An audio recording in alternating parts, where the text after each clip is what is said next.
Alors oui, effectivement, j'ai décidé de m'intéresser à la question de savoir si les femmes constituaient ou pas une classe sociale pour Marx, en partant notamment de la jeunesse qui fait la formation des classes sociales dans l'idéologie allemande, parce qu'il y a un passage notamment qui peut porter à confusion. Je serai amenée à des moments à m'éloigner de la question spécifique des femmes, mais je pourrais m'en expliquer par la suite, c'est aussi c'est dû à la façon dont Marx a de penser un certain nombre de questions. Alors, dans l'idéologie allemande, Marx semble s'orienter vers l'idée selon laquelle les femmes constitueraient une classe à part. Procédant dans cet ouvrage à une histoire de la formation des classes sociales, Marx pose que les classes sociales naissent de la division du travail et de la propriété privée.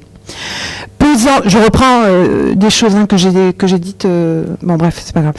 Posant l'origine de la division du travail dans la division sexuelle du travail, et posant la famille comme la toute première forme de propriété privée, tout laisse penser que les femmes seraient une classe à part. Cette idée semble se confirmer chez quelqu'un comme Engels, lorsque ce dernier établit une analogie entre le rapport de l'ouvrier à son patron et le rapport d'une femme à son mari dans l'origine de la propriété privée, de la famille et de l'État. Pourtant, dans le livre 1 du Capital, où Marx fait un usage massif des données concernant les femmes, ce dernier ne les envisage pas comme une classe sociale. À aucun moment, on ne trouve trace des femmes envisagées comme classe sociale. Dans ces conditions, comment comprendre la place que Marx accorde aux femmes dans son analyse ? Est-ce que les rapports entre les sexes seraient quelque chose de secondaire par rapport à la classe sociale dans le livre 1 du Capital, contrairement à la place qui serait la leur dans l'idéologie allemande? Nous verrons qu'en réalité, Marx ne s'oriente ni vers une secondarité des rapports entre les sexes, ni vers la constitution d'une classe sociale des femmes. Alors d'abord, dans l'idéologie allemande, pour savoir si les femmes constituent ou pas une classe sociale, il nous faut revenir brièvement sur la façon dont Marx tente d'élaborer le concept de classe sociale dans l'idéologie allemande. Dès lors que pour Marx, les classes sociales ne sont pas une réalité anhistorique, il insiste beaucoup, il fait beaucoup la critique des philosophes qui pensent que la classe précède les individus. Ces dernières, les classes sociales, doivent avoir une naissance comme elles peuvent avoir une fin. C'est à ce processus de genèse d'abord logique que s'attelle Marx, en prenant appui sur l'étude historique de différentes sociétés humaines à différentes époques. Pour cela, Marx revient particulièrement sur les concepts de division du travail et de propriété privée. Ces deux notions qui ne sont pas à proprement parler une invention de Marx, mais qui sont une reprise auquel il donnera une acception propre. Alors, ces deux termes, qui semblent tout d'abord se distinguer, sont en réalité identiques pour Marx. La division du travail, tout comme la propriété privée, désigne la même chose. Seulement l'une permet de comprendre le mouvement, l'activité humaine ou l'activation de soi des hommes et des femmes. L'autre permet de saisir le résultat, le produit de cette activité humaine. En effet, selon Marx, je cite, « La division du travail et la propriété privée sont des expressions identiques. Dans la première, on énonce en relation avec l'activité la même chose que ce qu'on énonce dans l'autre concernant le produit de l'activité. » Fin de citation. C'est d'abord dans l'acte sexuel que Marx situe l'une des toutes premières formes de division du travail. Autrement dit, l'origine de la division du travail s'enracine d'abord et prend naissance sur la base de la différence sexuelle. Je cite, « La division du travail, selon Marx, originellement, n'était rien d'autre que la division du travail dans l'acte sexuel avant de devenir la division du travail qui se fait d'elle-même ou de manière naturelle, spontanée, en vertu des dispositions naturelles, par exemple la force corporelle, des besoins, des hasards, etc., etc. » Fin de citation.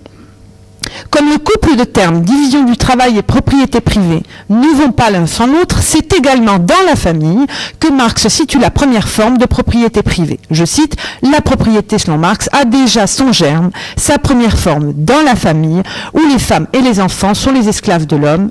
L'esclavage dans la famille, qui est certes encore très très brut et latent, et la première propriété qui, du reste, correspond déjà ici complètement à la définition des économistes modernes, selon laquelle elle consiste dans le fait de disposer de la force de travail d'autrui. Fin de citation.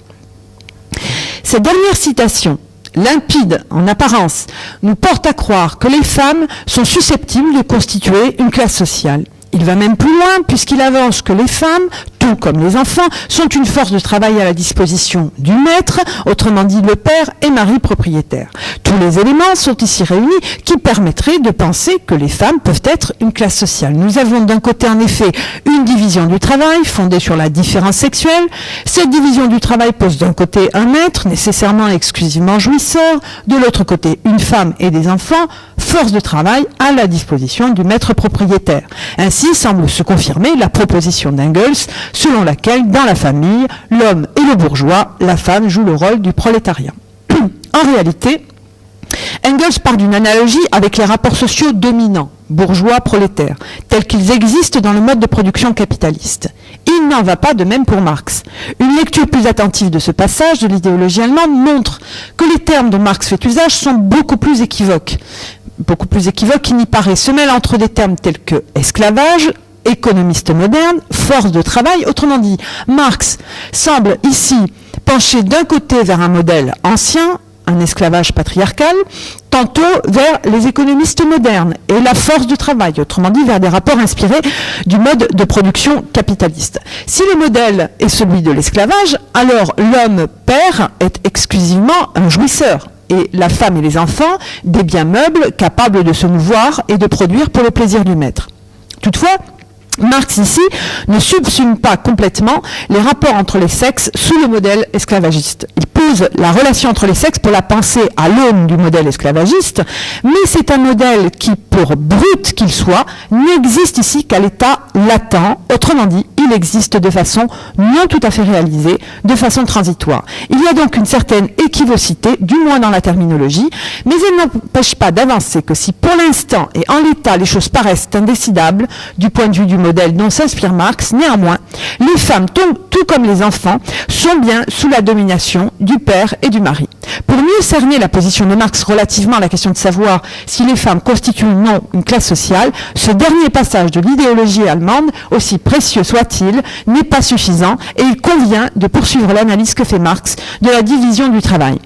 En poursuivant l'analyse que mène Marx de la division du travail au-delà de ce seul passage sur les femmes, nous découvrons que le cadre théorique pour Marx est plus large qu'il n'y paraît. Autrement dit, si Marx pose dans ce qu'il appelle l'acte sexuel l'origine de la division du travail, cela ne veut pas dire que cette division du travail est pleinement réalisée. En ce sens, il convient de comprendre que dans l'analyse de Marx, l'histoire logique de la division du travail poursuit plusieurs étapes avant de se réaliser véritablement, c'est-à-dire avant de pouvoir être envisagée comme au fondement des classes sociales. Il s'ensuit que si la division du travail prend bien sa naissance, je vais moins vite, c'est ça ? Il s'ensuit que si la division, parce que j'ai peur de ne pas tenir le temps, mais bon, il s'ensuit que si la division du travail prend bien sa naissance dans l'acte sexuel, elle n'est pas encore à ce stade une division du travail réalisée. Cette histoire logique de la division du travail, telle que Marx la pose, traversera encore deux étapes avant de pouvoir être envisagée comme pleinement accomplie.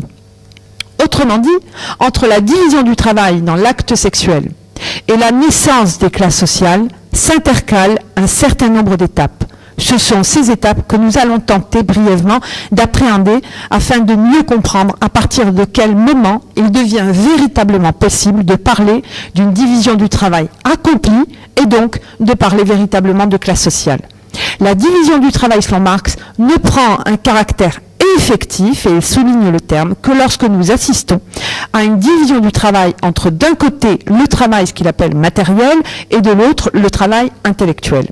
Marx insiste sur le caractère fondateur de cette première forme effective de la division du travail, parce qu'il tente de faire la genèse permettant de rendre compte du phénomène de l'idéologie ou d'une conscience qui se tient la tête en bas. Bon, l'idéologie ici n'est pas mon problème, mais le livre s'appelle quand même l'idéologie allemande. Alors je vous cite Marx. La division du travail ne devient effectivement division du travail, je cite Marx, qu'à l'instant où entre en jeu une division du travail matériel et du travail intellectuel. Dès cet instant, la conscience peut effectivement s'imaginer qu'elle est autre chose que la conscience de la pratique existante, qu'elle représente effectivement quelque chose sans représenter quelque chose d'effectif. Dès cet instant, la conscience est en mesure de s'émanciper du monde et de passer à la formation de la pure théorie, de la théologie, de la philosophie, de la morale, etc. Fin de citation. Dans la division effective du travail, les individus commencent à se séparer de leur vie communautaire. L'effectivité de la division du travail s'accompagne d'un nombre important de conséquences, au premier rang desquelles se trouve l'opposition entre l'intérêt individuel et l'intérêt communautaire. À partir de cette étape, selon Marx, l'être individuel ou l'être en tant qu'individu entre en contradiction avec l'être collectif ou l'être en tant qu'il forme une communauté. De cette opposition d'intérêts naît une lutte, sans doute l'une des toutes premières formes de lutte de classe, dans laquelle les individus commencent à prendre une part active, motivés ou poussés par leurs intérêts désormais contradictoires. Tant que la division du travail ne prend pas une dimension effective, les individus sont d'abord mus par leurs besoins. C'est d'abord pour répondre à leurs besoins, compte tenu de leur constitution physique et de leur dépendance naturelle avec les objets de leurs besoins qui existent en dehors d'eux, que les individus se mettent en activité pour produire leurs moyens d'existence. De même, dans cette première forme de division du travail, les individus sont encore loin d'être individualisés. Au contraire, leur être en tant qu'individu se confond avec leur être en tant que communauté par laquelle ils sont appropriés. Enfin, les produits qui résultent de leur activité ne sont pas encore tout à fait séparés d'eux. Les produits de leur travail ne leur apparaissent pas encore sous une forme étrangère. Ils ne sont pas inquiets de se les voir dérobés, à part dans le cas de pillage ou de guerre. Autrement dit, ils peuvent encore se reconnaître dans les produits de leur travail, ou plutôt, ils peuvent se reconnaître dans la communauté avec laquelle ils ne font qu'un. Avec l'apparition d'une division effective du travail se met en place le phénomène de la séparation. Les individus commencent par voir leur activité se résoudre en une activité spécifique et bornée, de même qu'ils deviennent rivés à un type spécifique d'instrument. En même temps que leur être individuel se voit être réduit, borné, ils commencent également à être séparés des produits de leur travail. Ces phénomènes de séparation entraînent avec eux les premières formes de séparation des individus avec la communauté avec laquelle ils se confondaient jusque-là. À leurs besoins fondamentaux se superpose désormais le moteur de l'intérêt matériel. Enfin, le mouvement de la division du travail aboutit à proprement parler à la formation des classes sociales lorsque ce dernier débouche sur la séparation des villes et des campagnes. Dès lors qu'émergent des villes en opposition aux campagnes, nous assistons, selon Marx, à proprement parler, à la naissance des classes sociales. Je cite, « La plus grande division du travail entre le travail matériel et le travail intellectuel est la séparation de la ville et de la campagne. » L'opposition entre la ville et la campagne commence avec le passage de la barbarie à la civilisation, de la tribu à l'État, de l'organisation locale à la nation, et elle s'étend à travers toute l'histoire de la civilisation jusqu'à nos jours. C'est ici que se fait jour en premier lieu la division de la population en deux grandes classes, laquelle repose directement sur la division du travail et sur les instruments de production. Fin de citation. Nous comprenons d'après ce passage que si la division du travail est bien au fondement de la formation des classes sociales, cette dernière, la division du travail, doit poursuivre un certain développement avant de faire apparaître des classes sociales aux intérêts clairement opposés. Si donc la division du travail prend bien son origine dans ce que Marx appelle l'acte sexuel, ce moment dans l'histoire de la naissance et du développement de la division du travail ne suffit pas à lui seul pour donner naissance aux classes sociales. Je passe aux femmes dans le livre 1 du Capital. Donc, nous avons vu dans l'idéologie allemande, Marx reconnaît pleinement une division sexuelle du travail qui fait des femmes et des enfants une force de travail et des êtres appropriés. Nous avons vu également que cette division du travail au sein de la famille n'atteignait pas un degré de développement suffisant qui permette de faire véritablement des femmes une classe sociale. Qu'en est-il de cette question dans l'évolution de la pensée de Marx ? Alors, Donc, pour y répondre, nous allons voir ça dans le livre 1 du Capital. Dans ce dernier livre 1 du Capital, Marx parvient à rassembler des quantités prodigieuses de données concernant les femmes, mais pas exclusivement, nous le verrons. Marx, il fait état des conditions de travail des femmes, examine leur salaire, les conditions d'embauche, les horaires de travail, les évolutions juridiques à la suite des luttes ouvrières, les conditions physiologiques de travail, comme pour les modistes, par exemple, l'embauche de mères célibataires réputées plus dociles par le patronat, mais sont envisagés également les problèmes que posent les grossesses, l'élevage des enfants en bas âge lorsque les femmes travaillent jusqu'à 18 heures par jour, la mixité sexuelle des travailleurs dans les mines de fond. Sont également envisagées l'influence des conditions de travail sur ce que les féministes appelleraient aujourd'hui le genre social, sur leurs vêtements, leurs mœurs, la promiscuité de vie où plusieurs travailleurs et familles vivent dans une même pièce, les problèmes d'inceste, de prostitution, etc. Il serait impossible ici de revenir sur toutes les questions concernant les femmes envisagées par Marx dans le livre 1 du Capital. Mais il est utile de rappeler qu'un nombre important de questions dites de genre sont massivement analysées par Marx. Si ces données n'ont pas qu'une valeur documentaire, mais qu'elles sont bien l'objet d'une analyse, où cette dernière le conduit-elle ? L'ampleur des données concernant les femmes permettrait-elle de faire des femmes une classe sociale à part entière ? Ce n'est pas encore la voie que choisit Marx. Tout d'abord, les femmes sont une catégorie. Dans le livre 1 du Capital, les femmes ne sont pas une classe sociale, en revanche, elles sont une catégorie du salariat. En faisant des femmes une catégorie du salariat, est-ce que cela le conduit à Marx à faire des rapports entre les sexes, du coup une question secondaire par rapport à la classe sociale ? En réalité, les rapports entre les sexes, pour Marx, ne sont ni secondaires, ni ne priment sur d'autres rapports. Les rapports entre les sexes dans le livre 1 du Capital sont pleinement intégrés à l'analyse de la classe ouvrière prise dans son ensemble. Seulement, la classe ouvrière, la masse des travailleurs et travailleuses, ne forme pas d'emblée un tout uni ou un tout qui s'unifierait de façon mécanique. Au contraire, ce tout est divisé par des catégories dont certaines, comme le sexe et l'âge, sont à la fois naturelles et historiques. Le propre du capital est de tirer profit de divisions posées jusque-là comme naturelles, en réalité naturelles et historiques, pour en faire des catégories économiques. Les femmes, selon la division entre les sexes, deviennent pour le capital une catégorie économique, une catégorie spécifique de salariés. De même, si nous prenons le problème du point de vue de la division naturelle historique des âges, les enfants également deviennent, sous le joug du capital au XIXe siècle, une catégorie économique, une catégorie spécifique de salariés pour laquelle il est possible de dresser des constantes et de trouver un certain nombre de régularités. C'est à partir de ce schéma que démarre l'analyse de Marx, et c'est le tableau de la trajectoire contradictoire de ces différentes catégories de salariés, divisées entre elles et eux, dont il nous dresse le tableau. En effet, dans le livre 1 du Capital, le travailleur concret, j'insiste sur cette dimension, le travailleur concret et réel, a toujours et de façon systématique un sexe et un âge, tout au long du livre 1 du Capital.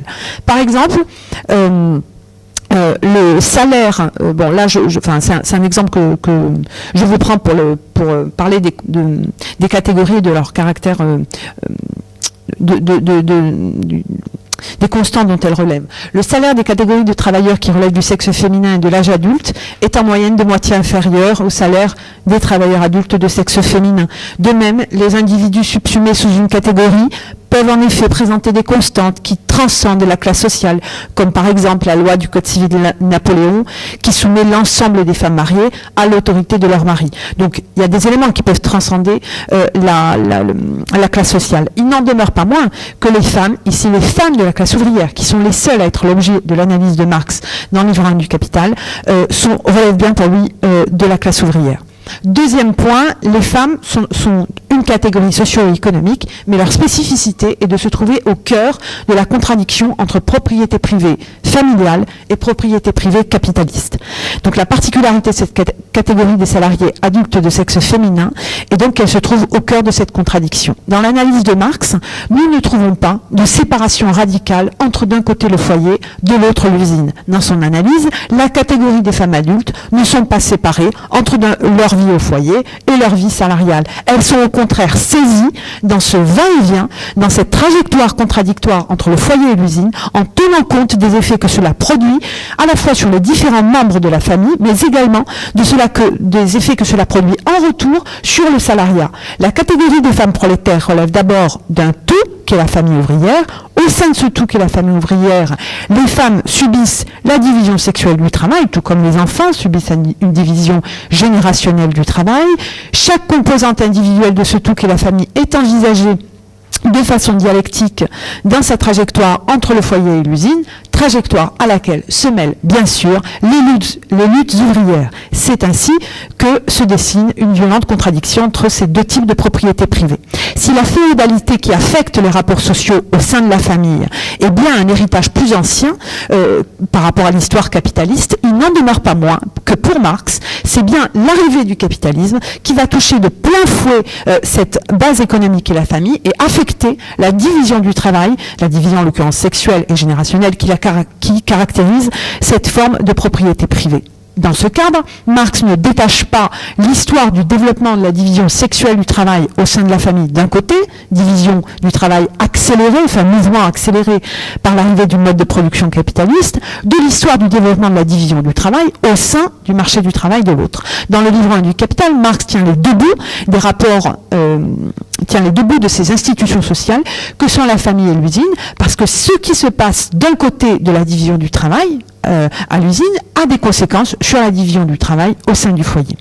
Les conséquences sur la division du travail au sein du foyer peuvent à leur tour se transformer en luttes ouvrières pour interdire, par exemple, le travail de nuit des catégories du salariat que sont les femmes adultes. Il est impossible ici de revenir sur toutes les conséquences pour la famille et le salariat impliquées par l'entrée massive des femmes avec les enfants et adolescents des deux sexes dans le marché du travail après l'arrivée de la grande industrie.